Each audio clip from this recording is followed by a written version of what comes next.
Welcome to the Philly Factor. If you're like me, you probably like to read. I like to read a lot. And I like books of all types, fiction, nonfiction, biography, mystery, you name it, and I probably will read it. I particularly enjoy those authors, and I particularly like those books by authors who are from our hometown. And that is the case on today's show. We are fortunate to have with us here author Steven Grosso, the author of a detective series set throughout Philadelphia. Steven's debut novel, The Highway, was published in 2013, was followed by his second book, Divine, and his third book just became available a short time ago, and he's here to discuss the third book. The name of the third book is Those Who Seek, and Steven Grosso joins us on this edition of our program. Thanks for being with us. Oh, thanks for having me. Thank you. You are a product of South Philadelphia.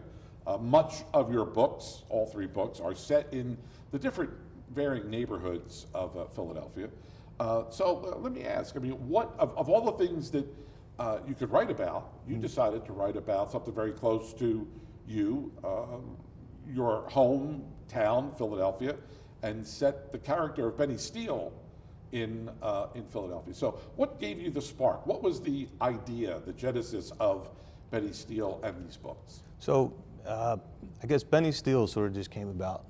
I knew that I wanted to make him flawed so that you can see his evolution as a human being, because the books go beyond the crime story. They're more of a character study. So I always try to inspire the reader with hope in the end.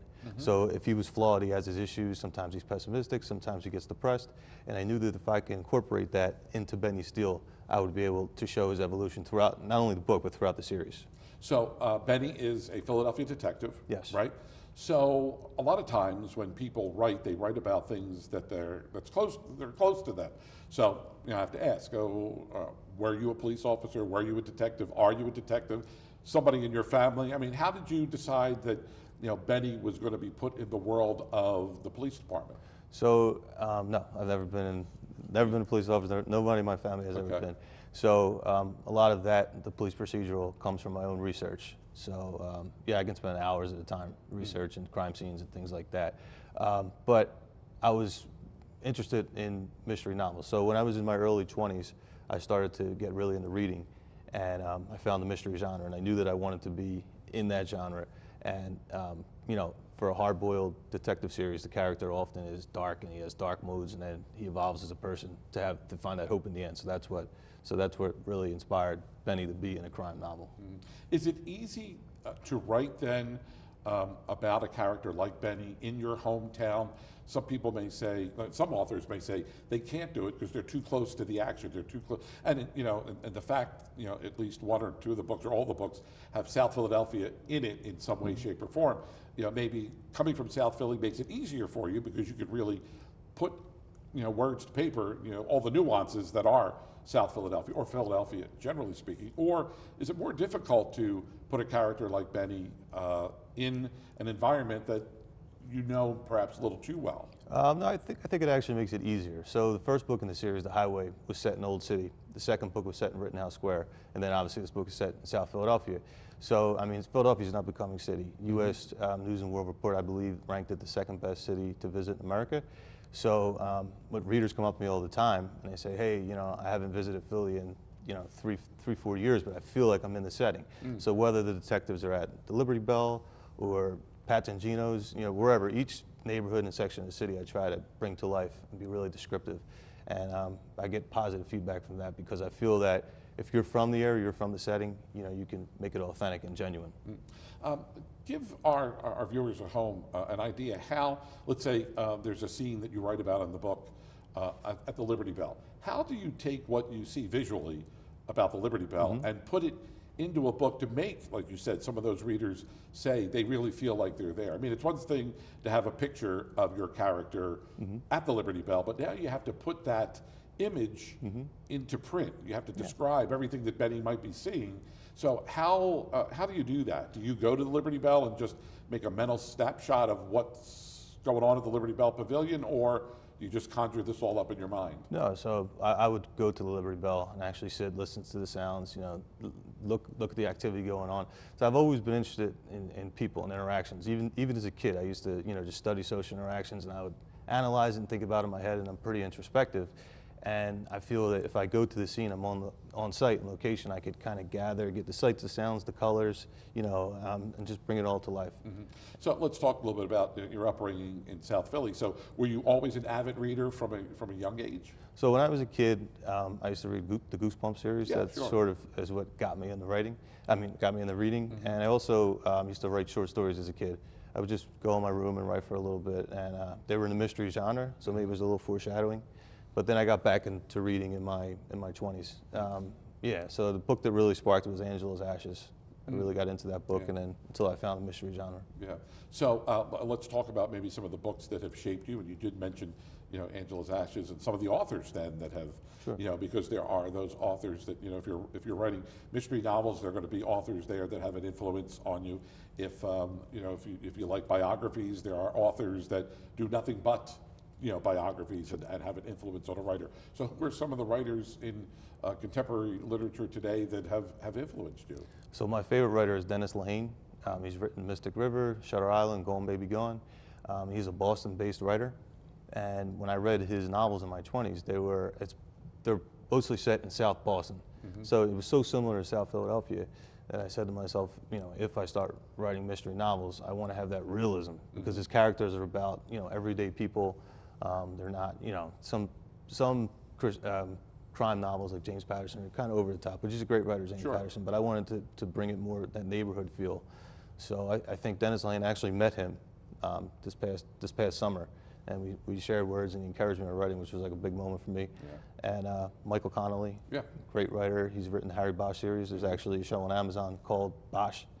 And Harlan Coben. There's a lot of great writers. They all have their unique styles, which I think adds it to it for me, because if everybody wrote the same, then it'd be boring. But everybody has a unique style, their own voice, and they bring the perspective into fiction. Yeah, that's so important, because the last thing you want to do is to fall into a pattern of mimicking the style of another writer. Same thing like with the broadcaster. You don't want to necessarily sound like another broadcaster, because there's already one of that person. Of course. You don't want to sort of be like their clone. So it's so important and vital that when you write, that you're writing in your own voice. And so how do you sort of separate being around all these other writers and then try to find Steven Grosso's voice when he writes? Well, I mean, it's just, it's how you view the world. It's from your own perspective. So that's mostly what I try to do. I have my own writing style. My books tend to be, they're gritty, they're dark, but like I said, you see the evolution of the characters. They have internal struggles, so that's sort of my theme. Is it's a character study, and then at the end they evolve and they find hope in the end. So, go ahead. So no, the protagonist and the antagonist often start off similar. They have the proverbial good angel and bad angel on both shoulders. Somewhere along the way, the antagonist gets off course, and the protagonist goes straight. And I want to show, if you make yourself a victim and the negative effects that can come from going off course, and then that's how I show the hope in the end. So would Benny be able to exist in any other type of world besides the police department? I mean, obviously you've crafted a protagonist that serves a purpose for your books, but could you have Benny like work in a restaurant and be a character there? I mean, so how did you decide that Benny was going to become a police officer? So I guess from him seeing, how harsh humanity can be at times from witnessing, horrible murders and crimes he's been involved in. So that sort of plays into his pessimism in the world. So I guess maybe he could fit into like a legal thriller where he sees like tough cases and things like that. So I think, having him in the context of crime fiction really enhances you could see his evolution as a person, because everything that he sees negative, you can turn into a positive. You mentioned readers and how oftentimes they'll give you feedback. Do readers tell you that perhaps it's someone in your neighborhood, someone you work with, and they feel that there's a part of them in a character that's appeared in your book because he or she may resemble them personally. So, I mean, are you drawing on inspiration from people that you know for some of the other characters in the book? No, I mean, I pretty much create all the characters. I try to make them, you know, authentic and real as someone who would be from South Philadelphia. Sure. The way they talk, the way they dress, the way they act, but it's not necessarily people that I know in real life. And when you go for that authentic Philadelphia feel or talk or dialogue, do you worry as an author that it may play well in your hometown, but if someone's picking up one of your books in Kansas City, let's say, do you worry how that's going to play out to a reader or for a reader in a part of the country that's not in the Mid-Atlantic or on the East Coast for that case? Not really. I think it adds an element to the story because I've read books that are set in the South or the Midwest, and although the dialogue is different, I get the idea and the feel of it, and if the writer's good, you can pick up on that, and you can learn the locale a little better. Okay, Steve, give me an idea. Like, how did you decide? And you said you've been writing from a young age, but now as an adult, you go headfirst into these books, and of course, this is the third book that's here on the table in front of us. But how did you decide that this is something that you wanted to do? That you wanted to take that that plunge into writing a complete book, not just a short story or an essay. What was the turning point, if you will, for you to dive into this character in these books? I was just, to be honest with you, I don't know. It was just something that came to me. As I mentioned, I was reading a lot in the mystery genre, and I don't remember which book it was, but I remember saying to myself, you know what, I can do this, I want to do this, and I started thinking of a character, and that's when Benny Steele sort of came about, and I started writing the first, I think, 5-6 chapters, and once I got into it, I knew that this is what I want to do. Let's talk a little bit about your writing style, because every author has their own style. Sure. I've interviewed a number of authors, and some people say that they lock themselves away in their attic for 6 weeks and they don't come out until they have the finished manuscript. Some people say, well, I get up in the middle of the night and I work for 2 hours, and then I got to go off to work, in the morning. So, what's your writing style? Do you sit down and write 5 or 6 chapters? Do you write a page or 2 a day? Just give us an idea of your writing style. Yeah, so I have a small little office in my apartment that I go to kind of escape from the world. And I tend to write either very early in the morning or very late at night. Because I feel when you wake up in the morning, you're still in that dreamlike state. You haven't been affected by the world yet. So you can kind of channel that into your writing. And also late at night, everybody goes to sleep, it's dark outside, you kind of get idealistic at nighttime, you get dreamy, and you can channel that into your writing as well. For my first novel, I didn't outline, so I tended to write, I think, I could write for 8-9 hours at a time. But with each book, you learn your own style, so now I outline each book, and I tend to write 2 hours a day, which is pretty much a chapter a day. So when you talk about writing an outline, you know where the character starts, where he's going, and where he's going to end? Is that when you talk about an outline? Because sometimes people will say that, well, I just sit down and I start writing and I'm not quite sure where this journey is going to take the character. And that may work for many authors, but some authors say, I really need to know I know where he's going to end. The real challenge is getting him or her from here to that point. Yeah, I think that's the most challenging part of the writing process, if you outline. Some people, as you mentioned, don't outline, but that can be dangerous because you can get halfway through a book and then realize that you don't have a story, you can't conclude it. But because if you have 45 chapters in your book, going back from, say, something in chapter 40 has to match up with something in chapter 2, and you have to hide clues, and you have to hide the killer. So that's the most challenging part I think, of the writing process. Going inside of that outline is the fun part, because you get to bring all of these scenes to life, each chapter to life, be descriptive. But that's the most challenging part, is finding the outline and just thinking of it. Sometimes you'll think about it all day long in conversation, you just drift off. So when you finish the first book, give our audience an idea of what happened. So now you have this manuscript, you have perhaps more pages than you might send to the publisher, or does it go to an editor and then they whittle down your 500-page manuscript to something that's a little more readable and durable for a reader? Yeah, so sometimes I'll have, 2-3 pages that maybe are too descriptive, and then the editor will send it back and say, hey, this can be boring, this can, take the reader out of the story. And I really like what I wrote, but sometimes, yeah, you can't include all of that in the manuscript. So does some of that stuff that comes out of the manuscript, do you hold on to that and maybe utilize that for book 2 or 3 or 4 or whatever? Yeah, I've done that. So I've taken Benny Steele, the main character's thoughts from the first book that were taken out, and I've applied them to the following books, the books that follow them. Right. At what point after book 1 do you realize then, Steve, that you have another book in you, or perhaps 2 books or 3 books in you? So where do you realize that, hey, I'm onto something here, and maybe there's a little more shelf life for Benny beyond book 1? Yeah, so when you're in the process of writing and editing and proofreading and you're getting ready to finish the book and it's just been a long journey and you're really exhausted and you say, I don't think, I can do this again. This is it, like I'm done. Right. And then as soon as the book comes out, a few weeks pass by, you just get this, this desire, this urge to keep writing. And, you don't know if you have a story, maybe this is it for the character, but as I mentioned, the outlining is the hardest part. But once you start thinking of the story, when you focus on that outline throughout the day, you'd be surprised how many ideas just keep coming to you. Oh, I could make a twist here, or I can bring that back to this clue. So it really just comes to you if you focus on it.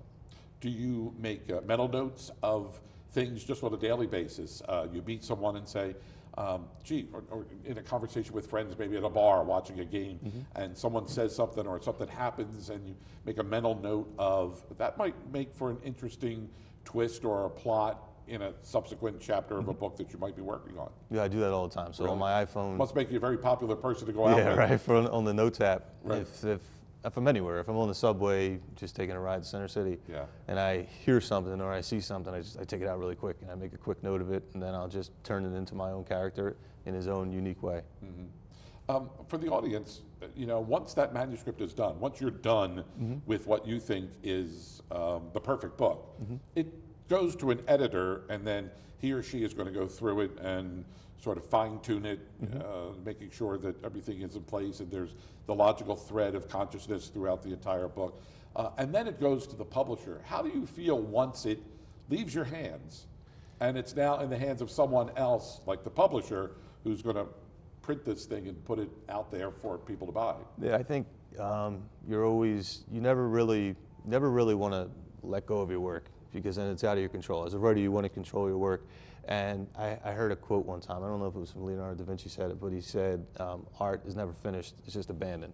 So at some point, you have to tell yourself, it's good enough, and you just put it out there. Because I would obsess about the first book, try to make it perfect, but when you go back and try to correct things, sometimes you mess up something that was good, because you're trying to please everybody, but you can't. This is how you write, some people are going to like it, and some people won't. So book 3, we continue to see the exploits of your protagonist, Benny Steele. You may have other books still in the pipeline that either in your mind or sitting on your computer.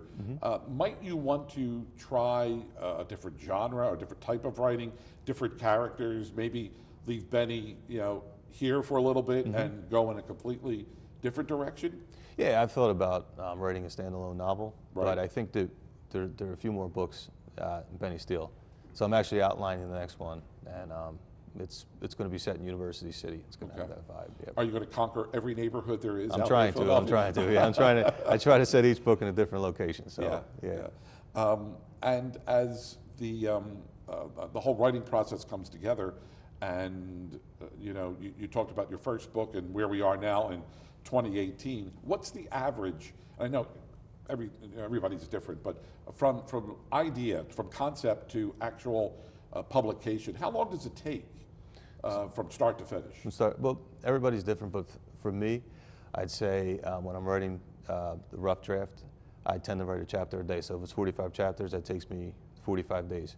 And then, there's maybe 1, 2, 3 rewrites, depending how comfortable you are with the writing. And then it gets sent off to your editors and gets sent off to your proofreaders. So the whole process, on average, can take anywhere from a year to a year and a half, if you're efficient and you work hard at it every day.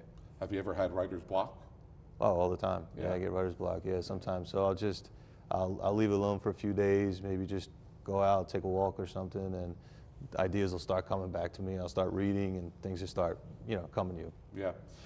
We should mention that the books are available online at barnesandnoble.com, Yes. as well as through your website, correct? Amazon.com and barnesandnoble.com. Amazon.com and barnesandnoble.com. If you want to know more about Steven, you can go to his website, which is stevengrosso.com. Yes. And you can find out about his 3 books. You can see, a little bit of his background, born and bred in Philadelphia. And for him, this is, what he's passionate about. He's passionate about writing.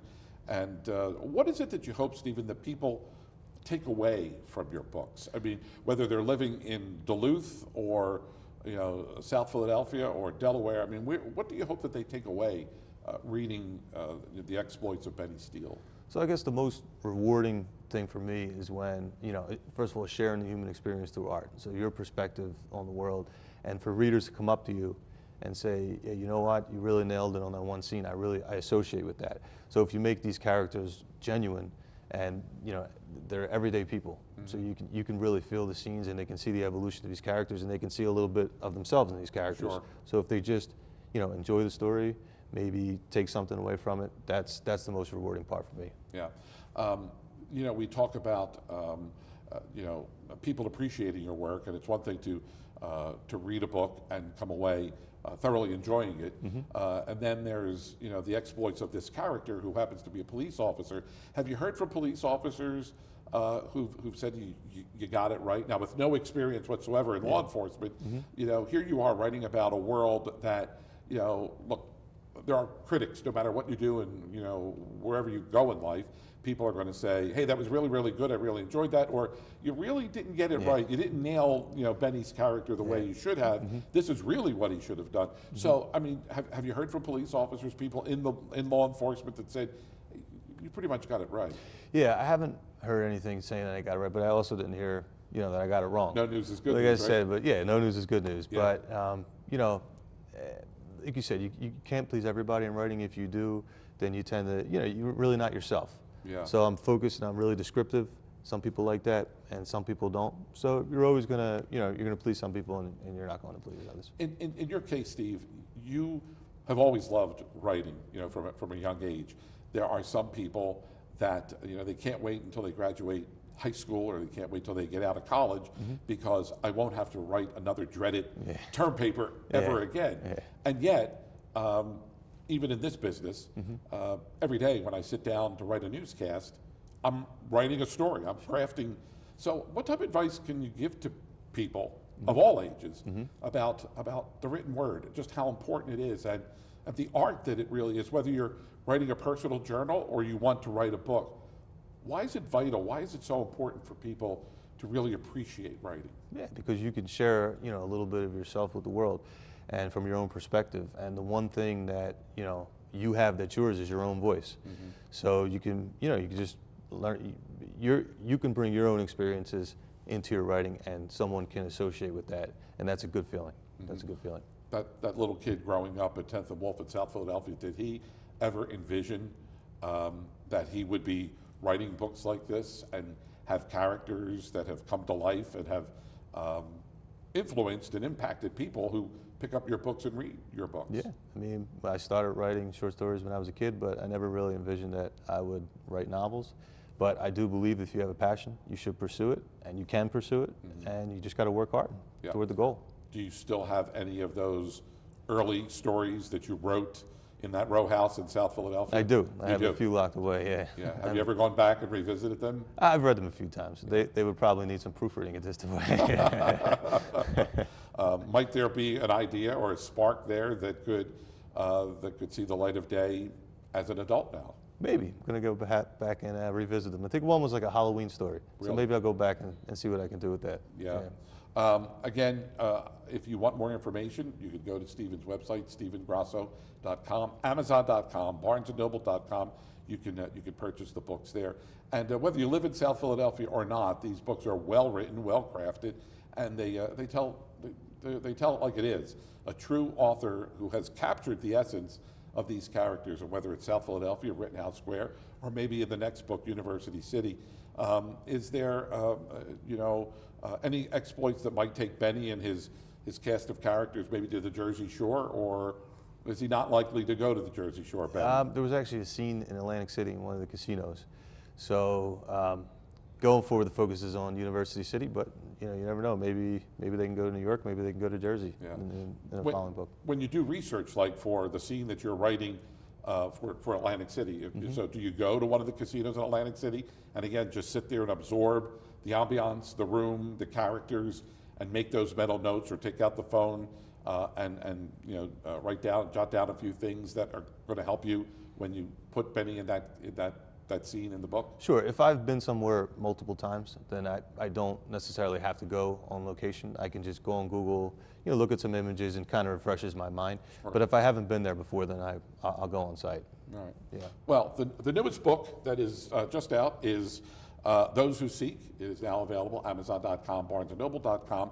And I want to wish you continued success. Thank you, Paul. I appreciate that. And hopefully we'll have you back when book 4 comes out. Thank you. I appreciate that. Great. Thank you. So until the next time, I want to thank you for being with us here on the Philly Factor. My guest, Steven Grosso, and hopefully we'll have Steven back. And until the next time, thanks for being a fine visitor to our program that we call the Philly Factor. And we'll see you next time around.